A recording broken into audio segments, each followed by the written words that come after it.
Jean-Marie Laclaftine, je vous ai demandé de bien vouloir échanger avec moi sur votre rapport à la littérature et à l'écriture. C'est à vous.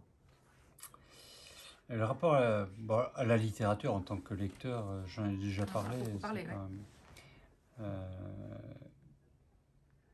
l'écriture, moi j'ai commencé à écrire très tôt, très jeune, mais j'écrivais de tout, n'importe quoi, des chansons.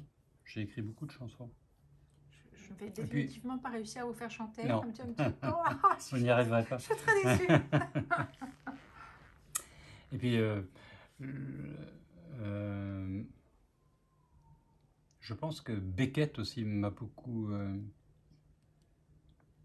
incité à écrire parce que j'ai découvert en lisant Molloy et Mercier et Camier, enfin tous les livres de Beckett, qu'il y avait des possibilités inouïes dans l'écriture, dans la langue. On pouvait écrire différemment, ne pas écrire comme Zola ou Balzac, enfin que j'aime hein, par ailleurs. Et, euh, Et donc j'ai écrit beaucoup, mais de façon complètement euh, compulsive, sans penser que j'allais écrire un roman un jour. Et ça, c'est un rapport vital pour moi. Dans mon souvenir, dans les années qui ont suivi la mort de ma sœur, il y a eu...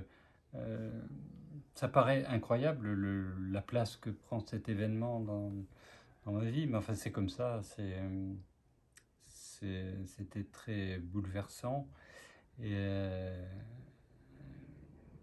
et l'écriture était une sorte de recours, j'allais dire une bouée, mais on va rester dans le registre de la noyade, c'est quand même un peu...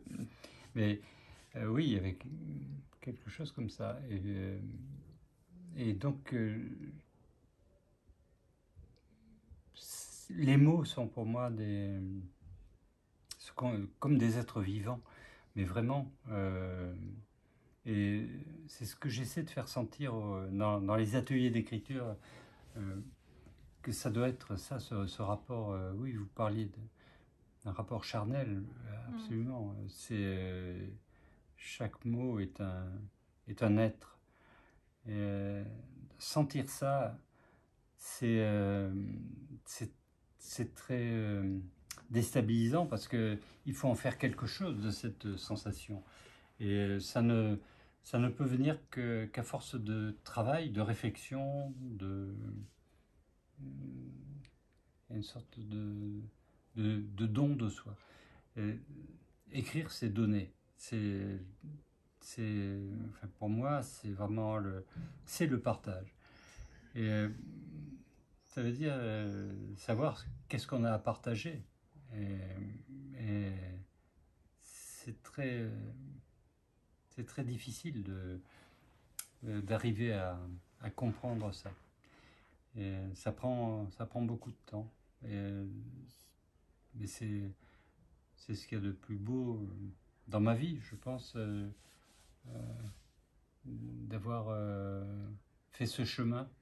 Et j'ai l'impression d'avoir fait le chemin jusqu'à ces livres, ces derniers livres qui sont autobiographiques, mais il a fallu qu'il y ait beaucoup de fiction pour arriver à cette vérité. Ça ne veut pas dire qu'il n'y ait pas de vérité dans la fiction, loin de là, mais je crois que c'est quand je regarde euh, ma vie, c'est une succession de livres avec des erreurs, des, euh, des livres dont je ne suis pas très satisfait.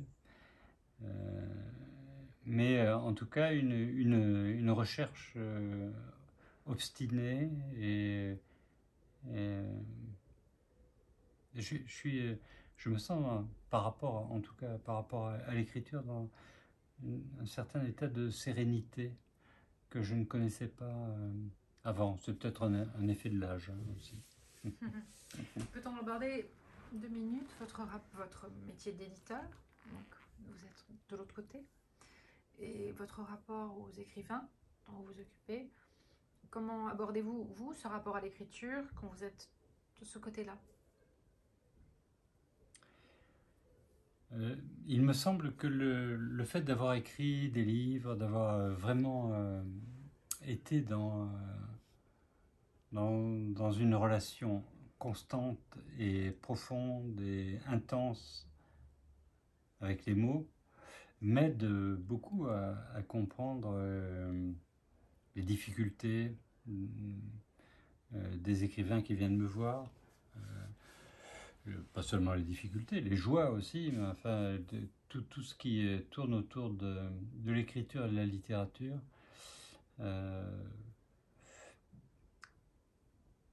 Ça n'est pas indispensable. Je pense que de grands éditeurs n'ont pas été...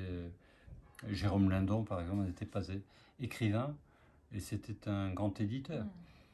Mais il me semble que dans la relation que j'ai avec les auteurs, il y a quelque chose de plus, parce que... Vous en embrassez les tourments, un Oui, peu? oui, et puis les tourments, ils sont vraiment... Prégnants.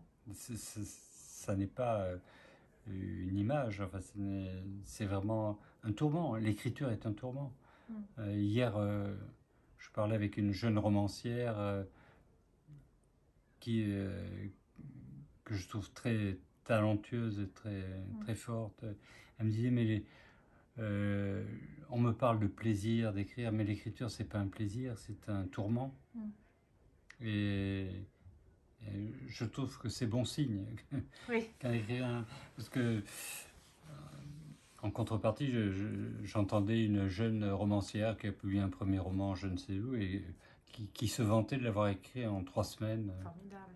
Et je me dis, c'est un peu inquiétant. C'est impossible, c'est très inquiétant. Merci infiniment.